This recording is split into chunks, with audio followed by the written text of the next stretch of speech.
Well, here we are coming down for a close-up of this beautiful piece. I've got the flashlight on so that you can really pick up the beautiful metallic colours in these Pouring Masters Ready to Pour paints.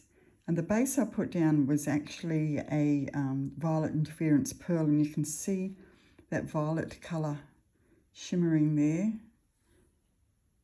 Absolutely lovely. And the intricate cells I'm getting from using these Pouring Masters paints are just gorgeous. I haven't used any non-metallics at this stage. I'm only using the metallic range. That's all I've got. But they are absolutely gorgeous. And as I say, beautiful, intricate little cells. So hopefully you can see the shimmer on that. I'm sure you can. But they are absolutely gorgeous. All right, so hopefully you enjoyed that one today, guys. Just a quick one for you. And hopefully you'll give this technique a try. Okay, so we'll see you back here in Studio 33 in the not too distant future.